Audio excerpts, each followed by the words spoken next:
Hello बच्चों।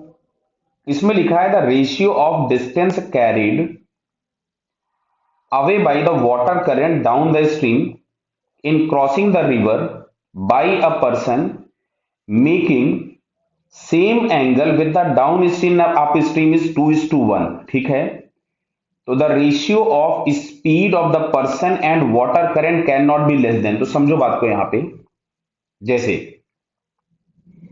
यहां कहीं मान लीजिएगा कि इस तरह से रिवर दी गई है, इस डायरेक्शन में रिवर फ्लो कर रही है जिसको हम लोग बोलते हैं डाउन स्ट्रीम। क्लियर है? अप स्ट्रीम मतलब हम उसके अपोजिट। अब ध्यान से सुनना बेटा। मान लिया जो मैन है वो अभी इस डायरेक्शन में चला, इसको हम लोग बोल रहे हैं अप स्ट्रीम, ये एंगल अल्फा बना है कुछ भी, तो इधर आएगा ये वीएम कॉस अल्फा जो कि इसको रिवर क्रॉस कराएगा, और ये आ गया वीएम साइन अल्फा, और इस डायरेक्शन में वी आर है। क्लियर है?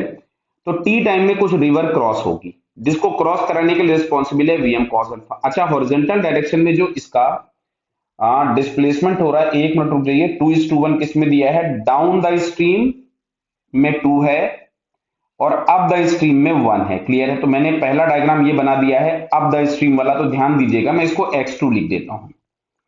तो जो x2 यहां कहीं पे, ये मान लीजिए यहां कहीं पे पहुंचा होगा, ये x2 है। हम लोग मान रहे हैं कि वी आर जो है वो वी एम साइन थीटा से बड़ा है। आप छोटा मानोगे पीछे की तरफ में चला जाएगा, कोई खास फर्क नहीं पड़ता है, आंसर वैसा ही मिलेगा आपको। तो यहां से मिलेगा V R minus V M sine alpha into T. T is the time to cross the river, और रिवर क्रॉस कराने के लिए रिस्पॉन्सिबल है वी एम साइन अल्फा। ठीक है, चलिए अब आगे आते हैं, हम लोग दूसरा डायग्राम बना लेते हैं। तो दूसरे डायग्राम में हम लोगों को down the stream same angle बनाते हुए जाना है। तो ये मान लीजिएगा यहां कहीं पे Vm है, ये एंगल अल्फा है, उसने बोला है कि अल्फा दोनों का सेम बन रहा है, तो ये मतलब Vm कॉस अल्फा, और यहां कहीं आ गया Vm साइन अल्फा। बात को ध्यान से समझते चलिएगा बेटा। अब देखो Vm कॉस अल्फा यहां भी रिवर क्रॉस करा रहा है, Vm कॉस अल्फा यहां भी रिवर क्रॉस करा रहा है, मतलब दोनों केसेस में टाइम लगने वाला है रिवर क्रॉस करने के लिए, वो सेम है। और अब की बार वी आर भी इधर ही है, तो जो रिजल्टेंट वेलोसिटी हो जाएगी वो आपके पास हो गई Vm sine alpha plus V R. Time taken is same T. अब की बारी आपके पास x1 आ गया, और क्वेश्चन में दिया है x1 is to x2 is 2:1। Clear? तो हम लोग यहां से निकाल लेते हैं।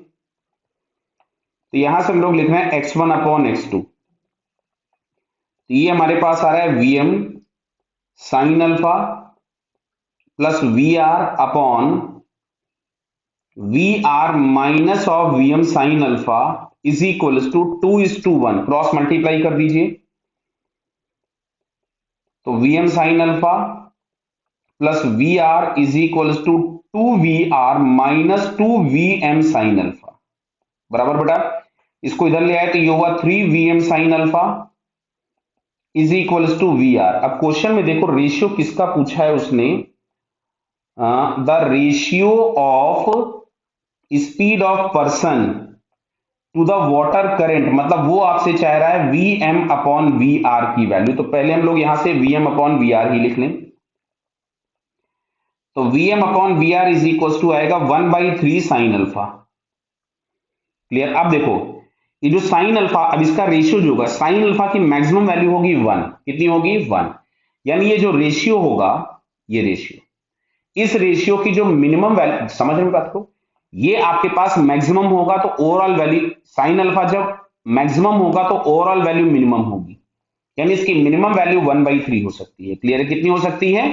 1/3 इज द मिनिमम। तो आपके पास क्वेश्चन में यही पूछा है, शायद कहां गया देखिए वापस से, can not be less then, मतलब इससे मिनिमम नहीं हो सकती, तो this is the minimum value 1/3। तो 1/3 अगर हम चेक करें तो ये हम लोगों को फर्स्ट ऑप्शन में दिखता है, तो इसका फर्स्ट आंसर करेक्ट है। क्लियर बेटा? Okay, all the best.